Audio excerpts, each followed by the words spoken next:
लोहित ने सुमित से फोन छीन लिया और कहा, हेलो। हाय भाभी। मौनी बोली, हाय लोहित, कैसे हो? हाँ मैं ठीक हूँ भाभी, आपकी कुकिंग सुपर है, पता है बहुत अच्छी है। मौनी बोली, ओह सच में? मुझे नहीं पता था कि तुम वहाँ हो लोहित, वरना मैं और भेजती। ओह कोई बात नहीं भाभी, हमारे लिए काफ़ी था, लेकिन इस बार मैं घर आऊँगा तब मेरे पास समय होगा। आपको मेरे लिए बिरयानी बनानी होगी, ठीक है? मौनी बोली, हाँ हाँ ज़रूर लोहित, मैं ज़रूर बनाऊंगी, तुम आ जाओ। लोहित बोला, ठीक है भाभी, वैसे मेरे भाई तुम्हारा अच्छे से ख्याल रखते हैं या नहीं, वरना मुझे बताओ। भाभी डरो मत, मैं भाई को बताऊंगा। सुमित बोला, ए तू। लोहित के सिर पर एक मारा और फ़ोन छीन लिया। मौनी लोहित की बातों पर हंस रही थी। सुमित ने फ़ोन लिया और कहा, इतना क्यों हंस रही हो? मौनी बोली, ओह कुछ नहीं, ठीक है मैं तुम्हें फिर फ़ोन करता हूँ। सुमित ने कहा और फ़ोन काट दिया। उसने अब लोहित की ओर देखा, तब तक श्रीकांत जी उसके पीछे थे। श्रीकांत जी ने कहा, लड़की का अच्छे से ख्याल रखना, उस घर के लोगों ने पहले ही उसे बहुत कष्ट दिए हैं, कम से कम तुम तो उसका अच्छे से ख्याल रखो। तभी उसे याद आया कि विशाल आया था और कहा, विशाल घर आया था। सुमित ने कहा, अपने भाई को देखते हुए अपने पिता को नहीं देखा। श्रीकांत जी बोले, वो बहुत बुरा आदमी है, मुझे पता चल गया है, उससे सावधान रहना सुमित, और लड़की को भी सावधान रखना।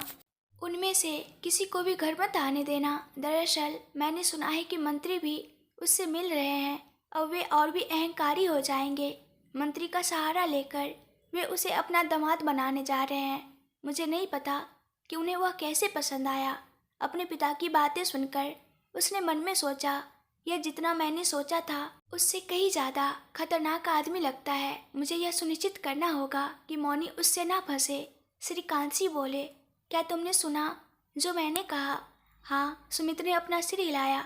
ठीक है, हम अब चलते हैं। बेंगलोर प्रोजेक्ट को जल्दी पूरा करो। उन्होंने अपने बेटे को आदेश दिया और कहा, मौनी का ध्यान रखना, और वहाँ से चले गए।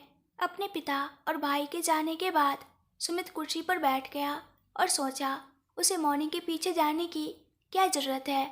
उन्होंने पहले ही उसकी सारी संपत्ति ले ली है, उसे अभी भी मौनी में क्या दिलचस्पी है? उसने सोचा और अचानक उसे लगा, क्या वह मेरी पत्नी पर डोरे डाल रहा है?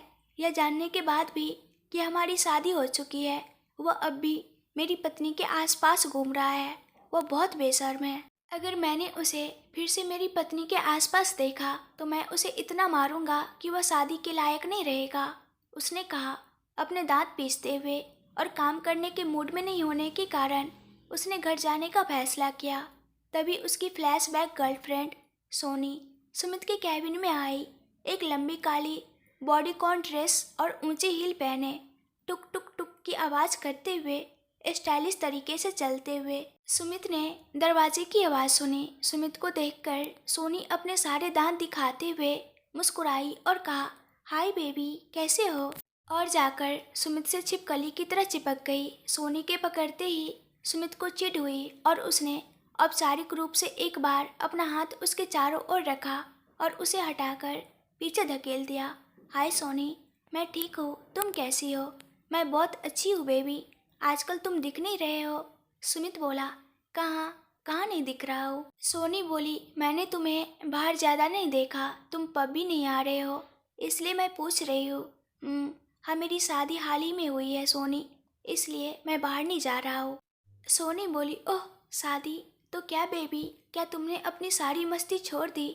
सुमित बोला, ऐसा समझो मेरी पत्नी को यह सब पसंद नहीं है, इसलिए मैं भी उन सब चीज़ों से दूर रह रहा हूँ। सोनी बोली, ओह यह क्या है बेबी, अगर तुम्हारी पत्नी को पसंद नहीं है तो क्या तुम वह छोड़ दोगे जो तुम्हें पसंद है? सुमित बोला, ओह हेलो, रुकोगी? मुझे वो सब करना पसंद नहीं था, मैंने सिर्फ टाइम पास के लिए किया था, लेकिन मैं उस तरह का नहीं हूँ जो अपनी पत्नी के आने के बाद भी किसी और औरत के साथ घूमता फिरे। तुम क्या बातें कर रहे हो बेबी, मैं इतनी दूर से तुम्हारी कंपनी के लिए आई हूँ, उसने कहा। सुमित की शर्ट का एक बटन स्टाइलिश तरीके से खोलकर वहाँ अपनी उंगली से कुछ बनाते हुए सुमित ने बेसब्री से सोनी का हाथ पकड़ा और उसे हटा दिया और कहा, बस सोनी, मेरी अब कोई दिलचस्पी नहीं है, तुम यहाँ से जाओ और फिर कभी ऑफिस मत आना सोनी, उसने थोड़ा गंभीरता से कहा। सोनी उदास होकर बोली, क्या सुमित बेबी, तुम इतने बदल गए हो? सुमित बोला, अरे क्या तुम्हें एक बार कहने पर समझ नहीं आता? यहाँ से जाओ और मुझसे फिर मिलने की कोशिश मत करना, सुमित ने कहा। सोनी को पीछे छोड़कर चला गया। जब सोनी को एहसास हुआ कि सुमित नहीं आएगा तो वह पब गई और वहाँ अपने दोस्तों को बताया कि सुमित ने ऐसा कहा था। बदकिस्मती से सुमित की सभी पुरानी गर्लफ्रेंड्स यह महसूस करते हुए कि अब उन्हें सुमित की संगति नहीं मिलेगी, कुछ ड्रिंक्स में अपना दुख डुबोकर नए बॉयफ्रेंड्स की तलाश में जुट गई। इधर सुमित विशाल के बारे में सोचते हुए और सोनी से परेशान होकर अपनी कार तेज गति से घर ले गया। जैसे ही वॉचमैन ने गेट खोला, सुमित ने उसे पास बुलाया। वह पास आया और कहा, बताइए सर, किसी भी नए व्यक्ति को अंदर मत आने देना नागेश, और खासकर जो कल आया था उसे बिल्कुल भी अंदर मत आने देना, समझे? ओके सर, ठीक है, सुमित ने कहा। कार पार्क करके घर में प्रवेश किया। नीचे कहीं भी मौनी को न पाकर वह अपने कमरे में गया। जब सुमित वहां गया तो मौनी बेड रेस्ट के सहारे बैठी सो रही थी। मौनी को इस तरह देखकर सुमित ने दरवाज़ा बंद कर दिया और अंदर आया। अपना कोट उतारा, ड्रेसिंग रूम में गया, कपड़े बदले और वापस आ गया। दरवाजे की आवाज़ से जागकर मौनी ने सुमित को देखा और कहा, आप कब आए राम बाबू? अभी अभी, पर तुम ठीक से सो सकती थी, तुम ऐसे बैठी सो रही हो। सुमित ने कहा बिस्तर पर बैठते हुए। पता नहीं, मैं ऐसे ही बैठी थी और सो गई, मौनी ने कहा। सुमित बोला, मौनी बोली, आप आज इतनी जल्दी आ गए? सुमित बोला, काम करने का मन नहीं था और सिर दर्द हो रहा है, इसलिए आ गया। मौनी ने पूछा, ओह क्या बात है, बिस्तर से उतरकर क्या मैं आपके लिए कॉफ़ी लाऊं राम बाबू? सुमित ने कहा, नहीं, मैं थोड़ी देर सोऊंगा। मौनी बोली, ठीक है। नीचे जाकर कुछ तेल गरम किया और सुमित जो लेटा हुआ था कि धीरे धीरे मालिश करने लगी। मौनी के हाथ के स्पर्श और उसकी चूड़ियों की खनखन से सुमित ने अपनी आंखें खोली और पूछा, क्या कर रही हो? मैं तेल लगा रही हूँ, इससे आपका सिर दर्द जल्दी ठीक हो जाएगा। सुमित ने कहा और आराम से लेट गया। लगभग 20 मिनट तक मालिश करने के बाद मौनी जाने वाली थी, लेकिन सुमित ने मौनी को जाने नहीं दिया। उसका हाथ पकड़ लिया, उसे अपनी ओर मोड़ा और उसे अपने ऊपर खींच लिया। मौनी फिसल गई और पूरी तरह से सुमित पर गिर पड़ी। मौनी ने एक अजीब सी अनुभूति का अनुभव किया। तुरंत उसकी आंखें चौड़ी हो गई और उसने कहा, राम बाबू, आप क्या कर रहे हैं? सुमित को भी ऐसा लगा जैसे फूलों का बगीचा उस पर गिर पड़ा हो और वह उसे वैसे ही पकड़े मौनी को देखता रहा। मौनी की बातों पर उसने कहा, मैंने अभी तक कुछ नहीं किया है, अगर तुम ऐसे ही करती हो तो मेरा कुछ न कुछ करने का मन करता है। उसकी पीठ सहलाते हुए मौनी उसकी हरकतों से घबराते हुए बोली, प्लीज़ राम बाबू, मुझे छोड़ दीजिए। सुमित बोला, मैं तुम्हें छोड़ना नहीं चाहता। ओह राम बाबू, आपको ऐसा नहीं करना चाहिए। उसने उठने की कोशिश की, लेकिन सुमित ने उसे नहीं छोड़ा। अरे मैं कुछ नहीं करूँगा, बस थोड़ी देर ऐसे ही रहो प्लीज़, उसने कहा। मौनी को बगल में लेटाकर और उसे गले लगाकर लेट गया। मौनी कुछ नहीं कह सकी। वह तब तक चुप रही जब तक सुमित सो नहीं गया। उसके सो जाने की पुष्टि करने के बाद मौनी ने भी अपनी बाहें सुमित के चारों ओर डाल दी और उसके चेहरे को देखते हुए उसके गाल पर किस किया और थोड़ी देर वहीं रही। फिर जब उसे नींद आ गई तो वह भी सुमित को पकड़कर सो गई। दोनों ऐसे ही शाम तक सोते रहे। यहाँ विशाल अपने ऑफिस गया, अपने कैबिन में गया और अपने पीए को बुलाया। जैसे ही विशाल ने बुलाया, जी मैं आ रहा हूँ सर, वह घबराते हुए बोला और विनम्रता से विशाल के सामने खड़ा हो गया। बताइए सर, अंदर ही अंदर हालांकि वह विशाल को कोस रहा था। अब इसे क्या मुसीबत पड़ी जो इसने मुझे बुलाया, लेकिन बाहर से वो थोड़ा मुस्कुरा रहा था। विशाल का पीए तेजा बोला, विशाल बोला, तेजा, क्या तुम सुमित ग्रुप ऑफ इंडस्ट्रीज के बारे में जानते हो? हाँ सर, तेजा ने कहा। अच्छा, तो मुझे उस कंपनी के सीईओ सुमित का पूरा बायोडेटा चाहिए। वह क्या करता है, किस समय बाहर जाता है, कहाँ कहाँ जाता है, सब कुछ। अब तुम्हें उसके बारे में सब कुछ पता लगाना है और मुझे कल बताना है, ठीक है? तेजा बोला। तुम्हें क्या जानना है कि वह कहाँ कहाँ जाता है कमीने? अपना काम ठीक से करो और मरो। वह अंदर ही अंदर उसे कोस रहा था और कहा, ठीक है सर, कल तक मैं सब कुछ पता करके आपको बता दूंगा सर। विशाल बोला, ठीक है तेजा, अब तुम जा सकते हो। जी सर, उसने कहा बाहर जाते हुए और विशाल को कोसते हुए बोला, पता नहीं ये कमीना फिर किसकी ज़िंदगी बर्बाद करने जा रहा है, कमीने कहीं का। उधर सुमित और मौनी गहरी नींद में सो रहे थे। शाम तक सुमित धीरे धीरे जागने लगा। उसने अपने हाथ पर वजन महसूस होने पर वह धीरे से मुड़कर देखने लगा। मौनी उसे कसकर गले लगाकर सो रही थी, बहुत प्यारी लग रही थी। सुमित ने मौनी को ऐसे देखा, एक प्यारी सी मुस्कान दी और उसे और भी करीब खींच लिया। मौनी थोड़ा हिली और कहकर फिर से सो गई। सुमित ने देखा कि क्या मौनी जागेगी, लेकिन जब वह नहीं जागी तो उसने एक हाथ उसकी कमर के चारों ओर रखा और उसे पकड़ लिया और दूसरे हाथ की उंगलियों से उसके होठों को छूने लगा। मौनी को गुदगुदी लगी और वह थोड़ा हिली। उसकी आईब्रो आपस में मिल गई। सुमित हंसा और अपनी खुरदुरी दाढ़ी से उसके गाल पर चूमा। मौनी तब जागी और सुमित कहा और अपना हाथ अपने गाल पर रखा। अपनी आंखें खोली और अपनी स्थिति देखी और अचानक उठने की कोशिश की, लेकिन सुमित ने उसे उठने नहीं दिया। उसे कसकर पकड़ लिया और बोला, कहाँ जा रही हो? मुझे छोड़िए राम बाबू, आप क्या कर रहे हैं? मौनी ने शर्मीले अंदाज में पूछा। मैं तुम्हें क्या कर रहा हूँ? तुम ही तो मुझसे कुछ करवाना चाहती थी, इसलिए मेरे पास सोई थी। तुम मुझसे क्या करवाने वाली थी? सुमित ने कहा, उसकी पीठ सहलाते हुए। मौनी ने अजीब सा चेहरा बनाया और सुमित को देखकर कहा, मैं आपसे क्या करवाऊंगी राम बाबू? सुमित बोला, अपना हाथ मौनी के सिर पर रखते हुए। मुझे नहीं पता, भगवान जाने तुम क्या करने वाली थी। ओह, मुझे छोड़िए राम बाबू, मैंने आपके साथ कुछ नहीं किया। सुमित बोला, नहीं नहीं, मुझे विश्वास नहीं है, बताओ तुमने क्या किया? मौनी बोली, आप पागल हो गए हैं, इसलिए आप ऐसे बातें कर रहे हैं, है ना? सुमित बोला मासूम सा चेहरा बनाकर, हाँ, मैं पागल हो गया हूँ। मैं पागल हो गया हूँ क्योंकि जब मैं तुमसे कुछ करना चाहता हूँ तो तुम मेरा साथ नहीं दे रही हो। तो मौनी बोली, मासूम चेहरा मत बनाइए, आप पहले ही सब कुछ कर चुके हैं, नया क्या चाहिए आपको? अच्छा, तो इसलिए मैं तुम्हारे साथ नहीं कर पा रहा हूँ, उसने कहा अपना हाथ उसकी साड़ी पर रखते हुए। मौनी ने उसका हाथ कसकर झटक दिया। सुमित बोला, अरे ओ पागल औरत, गुस्सा आ गया क्या? मुझे ऐसी क्यों मार रही हो? जहाँ मौनी ने उसे मारा था वहाँ उसे जलन महसूस हो रही थी।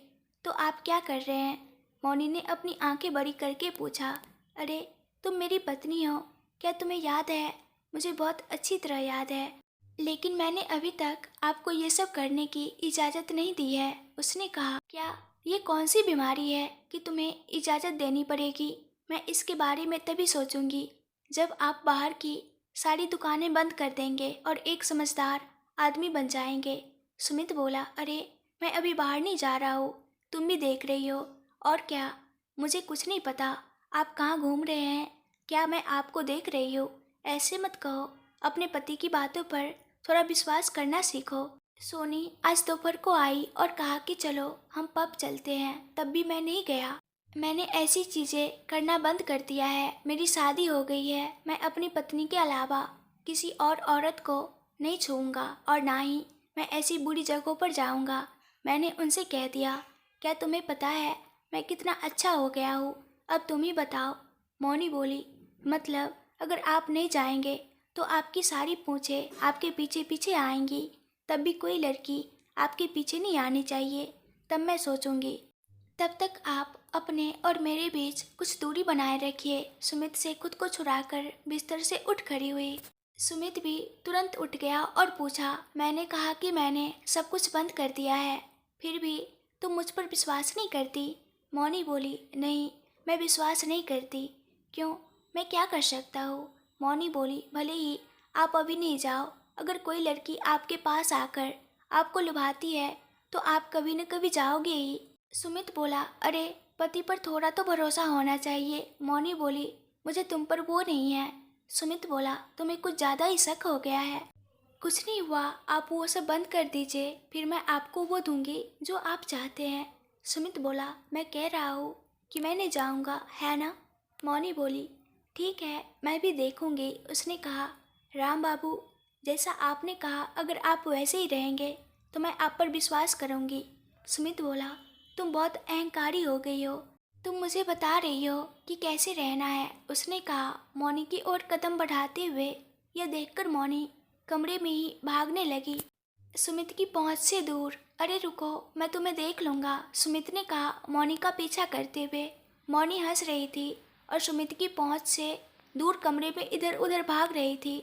सुमित ने मौनी को पकड़ लिया और कहा, अरे रुको, और उसे ठीक से खड़ा किया और पूछा, बताओ गंभीरता से, क्या तुम्हें सच में मेरे पास आना पसंद नहीं है? मौनी ने सुमित की आंखों में देखते हुए कहा, मुझे पसंद नहीं है कि मेरा पति मेरे साथ रहते हुए किसी और औरत के साथ घूमता फिरे। हमारी शादी तभी शुरू होगी जब आप दूसरी औरतों के साथ घूमना बंद करोगे। सुमित बोला, मैंने तुम्हें बताया है, मैंने वो सब छोड़ दिया है। कहना और करना अलग बातें हैं राम। मुझे ये आपके कामों में दिखना चाहिए, सिर्फ आपके शब्दों में नहीं। तभी मैं आप पर विश्वास करूंगी, तभी हमारी शादीशुदा जिंदगी सही मायने में शुरू होगी। ये सब अब आपके हाथों में है, आपकी मर्जी। उसने कहा और नीचे चली गई। मौनी के जाने के बाद सुमित थोड़ी देर सोचता रहा, अपना चेहरा धोया और फिर वो भी नीचे चला गया और मौनी से बोला, क्या तुम मेरे लिए थोड़ी कॉफ़ी बना सकती हो? ज़रूर, उसने जवाब दिया और 5 मिनट बाद वो सुमित के लिए कॉफ़ी लेकर आई। जैसे ही सुमित कॉफ़ी पी रहा था, उसने पूछा, तुमने कहा था कि हम आज शाम शॉपिंग के लिए जाएंगे, क्या हम अभी चले? आपने कहा था कि आपको सिर दर्द है, शायद किसी और समय चलेंगे। मौनी ने जवाब दिया, मैं अब बेहतर महसूस कर रहा हूँ, तैयार हो जाओ, चलते हैं। सच में? हाँ, जाओ। मौनी अपने कमरे में तैयार होने के लिए चली गई। सुमित ने अपनी कॉफ़ी खत्म की और वो भी तैयार होने के लिए अपने कमरे में चला गया। मौनी पहले से ही तैयार होकर सुमित के कमरे में आ जाती है। बस 2 मिनट, मैं कपड़े बदल कर आता हूँ, सुमित ने कहा और ड्रेसिंग रूम में चला गया। जब सुमित कपड़े बदल रहा था, मौनी बिस्तर पर बैठी उसे देख रही थी। मौनी ने साड़ी पहनी थी और सुमित ने काली जीन्स और डेनिम शर्ट पहनी थी। मौनी सुमित को उस ड्रेस में देखकर मंत्रमुग्ध हो गई। सुमित ने आईने में अपने बालों को ठीक करते हुए उसकी नज़रों को महसूस किया और पूछा, क्या तुम मुझे देख रही हो? बिल्कुल नहीं, मौनी ने जवाब दिया। अगर आप तैयार हो गए हो राम बाबू, तो चलो चले। मुझसे बचती रहती हो, लेकिन मैं देखूंगा तुम कब तक ऐसा कर सकती हो, सुमित ने कहा और मौनी के पास जाकर उसे करीब खींचा, अपना हाथ उसके कंधे पर रखा और उसे नीचे ले गया। सुमित ने मेड को बताया कि वो बाहर जा रहे हैं और उन्हें कुछ भी बनाने की जरूरत नहीं है। सुमित बोला, तुम यहीं रुको, मैं गाड़ी लेकर आता हूँ। कुछ देर बाद मौनी के सामने गाड़ी खड़ी हुई। एक बार जब मौनी बैठ गई तो वो चल पड़े। हम किस मॉल में जाएंगे? सुमित ने पूछा। आपकी मर्जी राम, मौनी ने जवाब दिया। क्या तुम्हारे दिमाग में कोई जगह नहीं है? मुझे शॉपिंग किए हुए बहुत दिन हो गए राम। जब मेरे पिताजी थे, वो मुझे जहाँ मैं चाहती थी वहाँ ले जाते थे। उनके गुजर जाने के बाद मैं मुश्किल से ही घर से बाहर निकली। मैं उम्मीद कर रही थी कि मैं कॉलेज जाकर अपने दुख से उबर पाऊंगी, लेकिन वहाँ भी वो राक्षस विशाल मेरे पीछे पड़ा रहता था, अपने शब्दों से मुझे परेशान करता था। तब से मैं घर पर अपनी माँ की देखभाल कर रही हूँ। मैं डरती थी कि अगर मैं शादी करके चली जाऊंगी तो वो उनका क्या करेंगे। इसके अलावा मैंने अपनी मामी को तुम्हारे बारे में बातें करते हुए सुना था, कह रही थी कि तुम एक प्ले बॉय हो। उन शब्दों पर सुमित ने मौनी को तीखी नज़रों से देखा। हाँ, ये सच है ना राम? तुम मुझे ऐसे क्यों देख रहे हो और डरा रहे हो? हम इसके बारे में बाद में बात करेंगे, सुमित ने कहा, वापस ड्राइविंग पर ध्यान केंद्रित करते हुए। जब उन्होंने ये कहा तो मैंने तुमसे शादी करने से इनकार कर दिया, चाहे उन्होंने कितना भी कहा, मौनी ने जारी रखा। उन्होंने मुझे पूरी रात बारिश में बाहर खड़ा रखा, तब भी मैं राजी नहीं हुई और उन्होंने मेरी माँ को भी बारिश में लाने की कोशिश की। भले ही वो बिस्तर पर पड़ी हुई थी, उन्हें हम पर जरा भी तरस नहीं आता, भले ही हम उनके अपने परिवार हो। उन्होंने हमारी सारी संपत्ति ले ली, मेरे पिता को मार डाला और अब वो जो चाहे कर रहे हैं, मौनी ने कहा। उसकी आवाज़ दर्द से भरी हुई थी। ये मेरी सोच से भी ज़्यादा खतरनाक है। मुझे देखना होगा कि वो क्या कर रहे हैं। अगर वो मौनी को परेशान नहीं करते हैं तो ठीक है, लेकिन अगर उन्होंने फिर से उसके जीवन में दखल दिया तो मैं उनके सभी षड्यंत्रों को उजागर कर दूंगा और सुनिश्चित करूंगा कि वो फिर कभी जेल से बाहर ना आ सके। सुमित ने मन में सोचा। वो मॉल पहुंचे और सुमित ने गाड़ी पार्क की। अब इन सब बातों पर ध्यान मत दो, चलो, उसने कहा और वो दोनों मॉल के अंदर चले गए। वो तीसरी मंजिल पर लिफ्ट से गए जहाँ महिलाओं के कपड़े और साड़ियाँ थी। सुमित बोला, तुम जाओ और जो तुम्हें पसंद हो वो ले लो, वहाँ सिर्फ महिलाएं हैं, मैं यहीं इंतज़ार करूँगा। ओह, तो ये महिलाओं के आसपास सहज नहीं है, मौनी ने मन में कहा। क्या? सुमित ने पूछा। कुछ नहीं राम, मौनी ने जवाब दिया, तुम्हारा शॉपिंग का टाइम पास हो रहा है। सुमित ने एक मुस्कान के साथ कहा, जाओ, जो तुम्हें पसंद हो वो ले लो, उसने कहा अपने फ़ोन को देखते हुए और मौनी से थोड़ी दूर कुर्सी पर बैठते हुए। मौनी ने वहाँ की सेल्स गर्ल से पूछा कि उसे क्या चाहिए। ठीक है मैडम, उसने जवाब दिया। मौनी को डेली वेयर और कई अन्य वैरायटियाँ दिखाई। जब मौनी ने कुछ ड्रेसेज, साड़ियाँ और दूसरी ज़रूरी चीज़ें चुन ली तो वो सुमित के पास गई और कहा, मेरी शॉपिंग हो गई राम, क्या हम अब चले? ओह, इतनी जल्दी हो गया, ठीक है चलो, उसने कहा और वो दोनों नीचे चले गए। तभी एक लड़की ने सुमित को देखा और मुस्कुराई। मौनी उसे देखकर सुमित के सामने खड़ी हो गई ताकि वो उसे दिख न सके। सुमित ने ये देखकर हंसते हुए कहा, अरे तुम तो पहले से ही इतनी छोटी हो और अगर तुम मेरे सामने ऐसे खड़ी हो जाओगी तो मैं कैसे दिखूंगा? तो तुम उस लड़की को क्यों देख रहे थे? मौनी ने गुस्से में पूछा। अरे मैंने कहाँ देखा, वही तो मेरी तरफ देखकर मुस्कुराई थी। क्या ये भी मेरी गलती है? हाँ, ये तुम्हारी गलती है। चलो, मौनी ने कहा सुमित को बिलिंग काउंटर की तरफ खींचते हुए। सबका बिल होने के बाद सुमित ने अपना कार्ड निकाला पेमेंट करने के लिए। मौनी ने सब कुछ देखते हुए अचानक महसूस किया, एक मिनट, मैंने ये साड़ी तो नहीं ली है ना? उसने सेल्स गर्ल से पूछा। सुमित बोला, अरे ये साड़ी तो मैंने ली है। मौनी बोली, किसके लिए राम? मैं किसी और के लिए क्यों लूँगा पगली? सुमित ने जवाब दिया। सुमित ने कहा, ये तुम्हारे लिए है। मौनी बोली, ये सुंदर है राम बाबू। साड़ी को देखते हुए, ये सुंदर है इसलिए मैंने खरीदा, ये और भी सुंदर लगेगा जब तुम इसे पहनोगी। मौनी बोली, ठीक है। अरे ये पहली बार है जब मैंने अपनी पत्नी के लिए साड़ी खरीदी है, ये बहुत सुंदर है, क्या तुम एक शब्द भी नहीं कह सकती? धन्यवाद, ये बहुत अच्छा है, बजाय इसके तुम कह रही हो। ठीक है। सुमित ने मौनी को छेड़ा, बिल चुकाया, सारे सामान लिए, उन्हें कार में रखा और मौनी को बुलाया। हाँ, मैं आ रही हूँ राम बाबू, मौनी ने कहा और जाकर कार में बैठ गई। सुमित ने कार शुरू की और उसे एक कॉस्मेटिक और चूड़ी की दुकान के पास रोका। क्या तुम यहाँ कुछ खरीदना चाहती हो? उसने मौनी से पूछा। मुझे यहाँ क्या खरीदने की ज़रूरत है राम बाबू? वो चीज़ें जो तुम अपने चेहरे के लिए इस्तेमाल करती हो। मौनी बोली, मैं वो चीज़ें इस्तेमाल नहीं करती राम बाबू। सच में? सुमित ने मौनी के चेहरे के करीब आते हुए पूछा। राम बाबू, आप क्या कर रहे हैं? मौनी ने पीछे हटते हुए पूछा। बस एक मिनट, सुमित ने कहा। मौनी के गाल पर अपनी उंगली से चेक किया। ये सच है, तुमने कोई क्रीम या पाउडर नहीं लगाया है, कम से कम तुम कुछ चूड़ियाँ तो खरीद सकती हो, उसने कहा। नहीं, मुझे ये नहीं चाहिए राम बाबू, मुझे मिट्टी की चूड़ियाँ चाहिए, सुमित ने कहा। वो कहाँ मिलेंगी?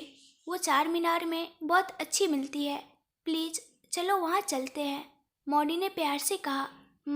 मैं तुम्हें कैसे नहीं ले जा सकता जब मेरी पत्नी इतनी प्यार से पूछती है। चलो, सुमित ने कहा और कार फिर से शुरू की। उन्होंने कार को चार मीनार से थोड़ा दूर पार्क किया और पैदल चले। अरे इतनी भीड़ में तुम यहाँ कैसे शॉपिंग करोगी? सुमित ने नाक पर मास्क लगाते हुए पूछा। कोई बात नहीं राम बाबू, यहाँ हमेशा ऐसा ही होता है। चलिए, मौनी ने सुमित का हाथ पकड़ते हुए बोली। अरे अरे रुको, सुमित ने कहा और मौनी को भी मास्क पहनाया। ओह, मुझे इसकी क्या ज़रूरत है राम बाबू, बस धूल से बचने के लिए। चलो जल्दी से वो चीज़ें ले लो और चलते हैं। सुमित बोला, ओह माय गॉड, यहाँ बहुत लोग हैं। मौनी बोली, ठीक है चलिए, उसने कहा और एक चूड़ी की दुकान में चली गई। उसने अपनी पसंद की चूड़ियाँ खरीदी, बिल चुकाया और कहा, अब चलते हैं राम बाबू। हो गया? हाँ, इतनी जल्दी? हाँ, आप यहाँ सहज नहीं है राम बाबू, मैं फिर कभी आऊँगी। वैसे भी मैंने अभी कुछ खरीद ली है, ये काफ़ी है। ठीक है चलो, सुमित ने कहा और मौनी को वापस कार तक ले गया।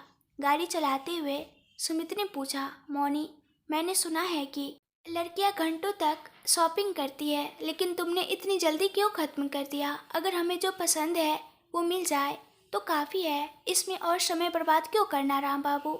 वैसे भी तुम्हें किसने बताया ये बात? मौनी ने पूछा। मैं बस आमतौर पर सुना था कि लड़कियां ऐसा सोचती है, वही तो मैं पूछ रही हूँ। वो लड़कियां कौन है? ठीक है, सुमित ने कहा और कार को एक रेस्टोरेंट के सामने रोका। चलो हम डिनर करके चलते हैं। ओह, अभी बाहर क्यों राम बाबू, हम घर जाकर खा लेंगे। अरे तुम पागल औरत, दूसरी पत्नियां रोती है कि उनके पति उन्हें बाहर नहीं ले जाते, तुम क्यों पूछ रही हो क्यों जब मैं तुम्हें बाहर ले जा रहा हूँ? आपको हमेशा कुछ न कुछ कहना होता है, मौनी ने कहा। सुमित के पीछे कार से उतरी और उसके साथ अंदर चली गई। सुमित ने स्टाइलिश तरीके से अपना हाथ मौनी के कंधे पर रखा और उसे उस टेबल तक ले गया जो उसने पहले से बुक कर रखी थी और उसे पानी दिया। धन्यवाद राम बाबू, मौनी ने कहा और पानी पिया। बताओ क्या खाओगी? जो आप चाहे राम बाबू, सुमित बोला।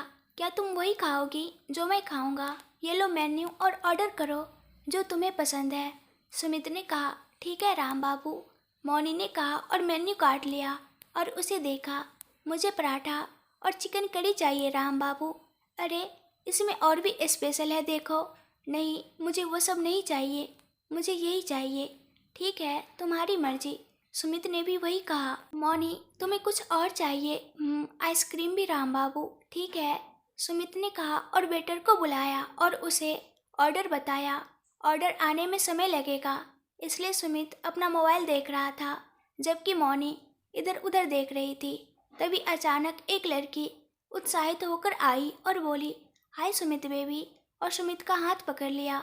मौनी ने सुमित को और फिर उस लड़की को बारी बारी से देखा जबकि सुमित उस लड़की को गुस्से से देख रहा था। लड़की ने भी मौनी को देखा और पूछा, ये कौन है सुमित? ओह सॉरी सुमित, मुझे लगता है मैंने तुम्हें डिस्टर्ब किया, उसने कहा और वहाँ से चली गई। उसके जाने के बाद मौनी सुमित को गुस्से से देखने लगी। अरे मैंने अब क्या किया? तुम मुझे ऐसे क्यों देख रही हो? आप कहीं नहीं छोड़ेंगे राम बाबू। एक गर्लफ्रेंड अस्पताल में, एक शॉपिंग मॉल में और अब एक रेस्टोरेंट में। अरे मैं अस्पताल वाली सिर्फ एक लड़की को जानता हूँ, मैं नहीं जानता ये लोग कौन है, कसम से, उसने कहा। ओह, बिना जाने वो सारी करीबी मुस्काने और ग्रीटिंग हो रहे हैं।